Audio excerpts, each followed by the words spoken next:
இன்றே டவுன்லோட் செய்து உங்கள் ஃபேவரட் ஷோக்களை என்ஜாய் பண்ணுங்க. அண்ணி, இன்னும் என்ன யோசிக்கிறீங்க? பெரியம்மா தான் கிரீன் சிக்னல் கொடுத்துட்டாங்கல்ல, வாங்க.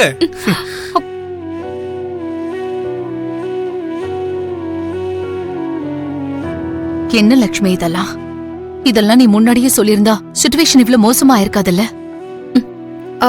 அன்சிகாவை பத்தி இந்த மாதிரி விஷயங்கள் எல்லாம் உங்க காதுல விழுந்தா நீங்க எவ்வளவு வேதனைப்படுவீங்கன்னு எனக்கு நல்லா தெரியும்.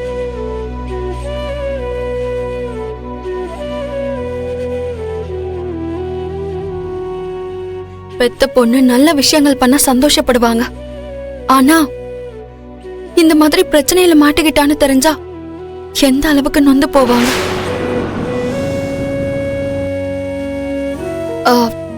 அதனாலதான் இந்த மாதிரி விஷயங்களை உங்ககிட்ட சொல்லாம மறைக்க வேண்டியதா ஆயிடுச்சு. இனி எப்பவும் இப்படி பண்ணாத லட்சுமி. என்ன விஷயமா இருந்தாலும் நேரடியா சொல்லு.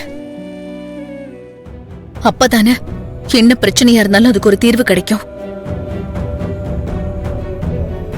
இப்படி மௌனமா இருக்கிறதுனால எந்த பிரச்சனைக்கும் வாயை திறக்காம இருந்தா ஒருத்தர் மேல ஒருத்தர் பழி சுமத்துறதுன்னு, ஒருத்தரை இன்னொருத்தர் தப்பா நினைக்கிறதுன்னு மட்டும்தான் நடக்கும்.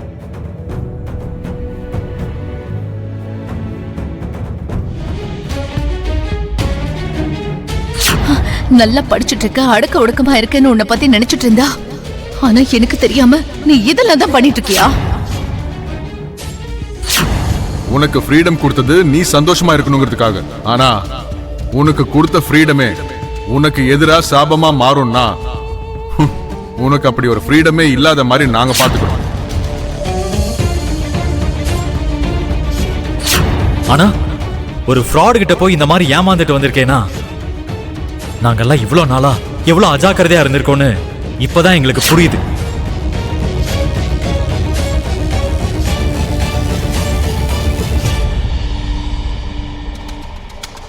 ஹன்சிகா,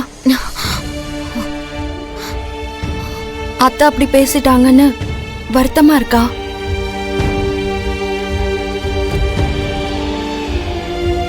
எனக்கு தெரியும் நீ ரொம்ப வருத்தப்பட்டு இருக்கேன்னு. இங்க பாரு, அவங்க சொன்னதை எதுவும் பெருசா எடுத்துக்காத, அதெல்லாம் எதுவும் நீ யோசிக்காத அப்படின்னு மட்டும் சொல்ல மாட்டேன். ஏன் சொல்றேன்னா, அவங்க எது சொன்னாலும் அது உன்னோட நல்லதுக்குதான். அவங்க சொன்ன வார்த்தையெல்லாம் ஞாபகம் வச்சுக்கோ ஹன்சிகா. ஏன்னா அதுதான் உனக்கு எதிர்காலத்துல பாதுகாப்பா இருக்கும். பேசி முடிச்சிட்டியா? உன் உபதேசம் லெக்சர் எல்லாம் என்கிட்ட சொல்லி முடிச்சிட்டியா? அவனோட மூஞ்சில பணத்தை வீசிட்டு அவன் கிட்ட இருக்க போட்டோஸ் எல்லாம் புடுங்கிட்டு வரதான் என்னோட பிளான். ஆனா நீ நடுவுல வந்து எல்லாத்தையும் நாசமாக்கிட்ட. உன்னால இந்த விஷயத்துல போலீஸ் எல்லாம் வேற வந்துட்டாங்க. சுமூகமா முடிய வேண்டிய விஷயத்த இவ்வளவு பெருசா ஆக்கிட்ட. அப்படியெல்லாம் ஹன்சிகா.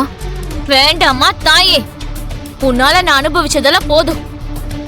நீ நல்லவன்னு நிரூபிக்கிறதுக்காக நான் கெட்டவன்னு எல்லாரும் நடிய ப்ரூவ் பண்ண வேண்டிய அவசியம் இல்ல. நீ சூப்பர் விமன் மாதிரி நடுவுல புகுந்து என்னை எல்லாரும் நடிய கெட்டவளாக்க வேண்டிய அவசியம் இல்ல. இப்ப இங்க இருந்து கிளம்பு. இங்க இருந்து கிளம்பு லட்சுமி.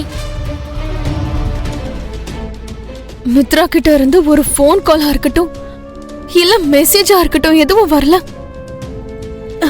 மாம். என்ன மனிஷா?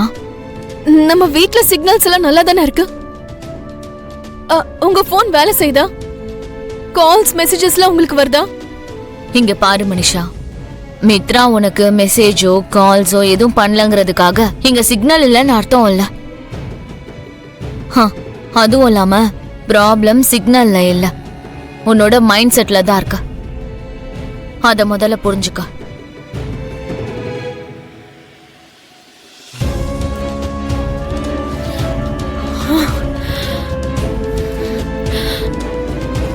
இதுக்கு முன்னாடி நீ மேல வச்சிருந்த பாசம் எல்லாம் இப்ப மட்டும் என்ன ஆச்சு? என்னோட போன் கால்காக நீ எதிர்பார்த்துட்டு இருந்த அந்த எதிர்பார்ப்புலாம் எங்க போச்சு? மித்ரா,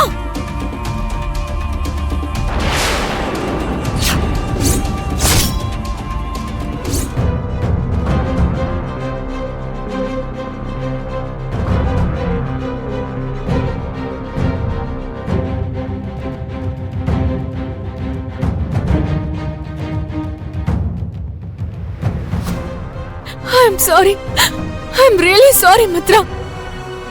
நீ என் கூட இல்லாம என்னால என் லைஃபை எப்படி யோசிக்க முடியும்? நீ இல்லாம நான் வாழ்க்கை முழுக்க எப்படி வாழ்வேன்? I'm very very sorry. ஏதோ ஒரு கோபத்துல நான் இந்த மாதிரி கிழிச்சு போட்டுட்டேன். என்னோட பிரசன்ட், என்னோட ஃபியூச்சர் எல்லாமே மித்ரா தான் மாம். அப்படின்னு நீ மட்டும் நினைச்சா போதுமா? மித்ராவும் நினைக்கணும். மித்ரா அப்படி நினைக்கிற வாய்ப்பு எப்பவோ போயிடுச்சு. ஒருவேளை உன்னை பத்தி அப்படி யோசிக்கணும்னு நினைச்சாலும் அங்க லக்ஷ்மியோட அவனுக்கு ஏற்பட்ட ஒரு பந்தம் இருக்கு. அந்த விஷயத்தை நீ புரிஞ்சுக்க மாட்டேங்கிற மனிஷா. எவ்வளவு தடங்கள் இருந்தாலும், எத்தனை பந்தங்கள் அவரை தடுத்தாலும் எனக்கு மித்ரா தான் வேணும். மித்ரா இல்லாத வாழ்க்கையை என்னால யோசிச்சு கூட பார்க்க முடியாது. என்னால மித்ராவை விட்டு கொடுக்க முடியாது.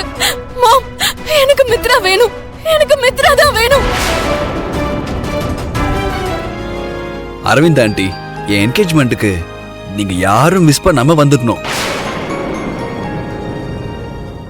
மனிஷா என்கேஜ்மெண்ட்டுக்கு மித்ரா வந்தா மித்ராவை பார்த்து மனிஷா எமோஷனல் ஆகி என்கேஜ்மெண்ட் நிறுத்தினாலும் நிறுத்திடுவா.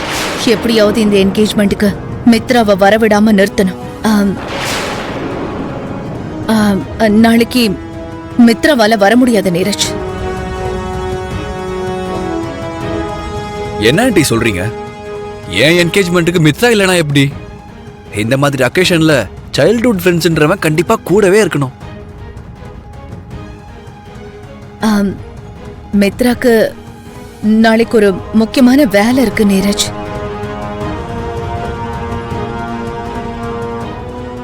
என்ன மித்ரா, அவ்வளவு முக்கியமான வேலையா?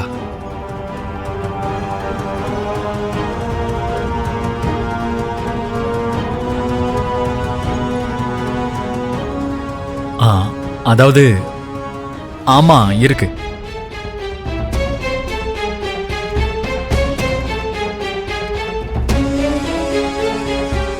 மனிஷாக்கும் நீரஜ்க்கும் நிச்சயதார்த்தம் நடக்கும்போது அங்க மித்ரா இல்லாம இருக்கிறது நல்லது.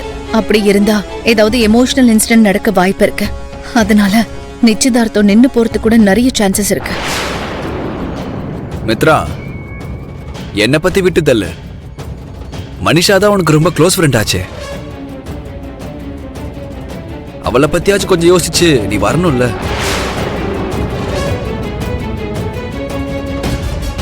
இல்ல, அது வந்து நீரஜ். ஆண்டி ப்ளீஸ் ஆண்டி, மித்ராவை எப்படியாச்சும் வர சொல்லுங்க ஆண்டி.